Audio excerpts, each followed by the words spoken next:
Assalamualaikum warahmatullahi wabarakatuh. Perkenalkan, nama saya Alvin Fandirawan dari kelompok 5. Di sini kelompok 5 akan mempresentasikan materi masalah pendidikan dan kenakalan remaja. Apa saja yang dibahas? Yang pertama adalah jenis-jenis permasalahan pendidikan. Yang kedua, faktor yang mempengaruhi. Yang ketiga, upaya penyelesaian. Yang keempat, kenakalan remaja. Di sini saya akan membawakan materi yang pertama, yaitu jenis-jenis permasalahan pendidikan. Jenis-jenis permasalahan pendidikan. Yang pertama adalah masalah pemerataan pendidikan. Masalah pemerataan pendidikan adalah persoalan sistem pendidikan yang dapat menyediakan kesempatan seluas-luasnya kepada seluruh warga negara untuk memperoleh pendidikan, sehingga pendidikan itu menjadi penunjang sumber daya manusia. Yang kedua, masalah mutu pendidikan. Masalah mutu dapat dipermasalahkan apabila hasil dari pendidikan belum tercapai seperti yang diharapkan. Yang ketiga, masalah efisiensi pendidikan.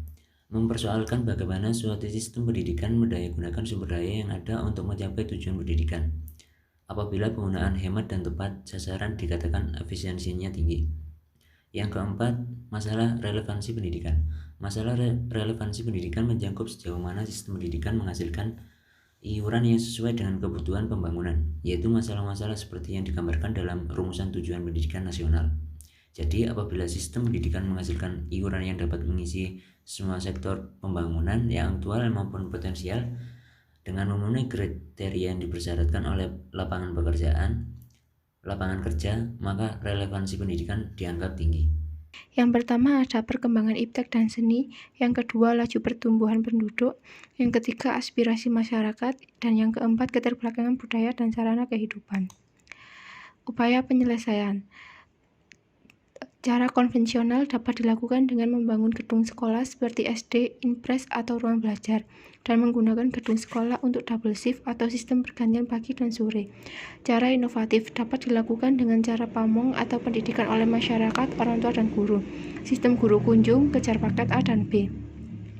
Perubahan kurikulum. Kurikulum sebagai seperangkat rencana dan pengaturan mengenai isi, bahan, pelajaran, dan proses kegiatan selama belajar mengajar.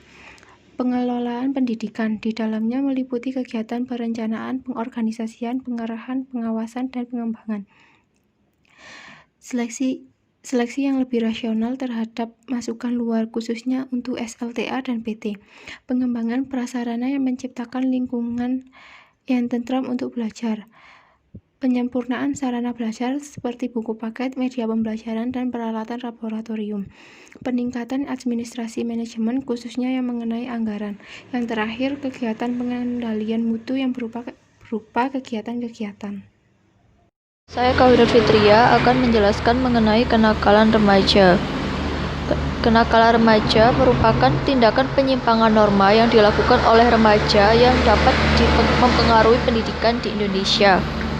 Cukup banyak yang melatar belakangi terjadinya kenakalan remaja. Terdapat faktor internal dan faktor eksternal sebagai berikut.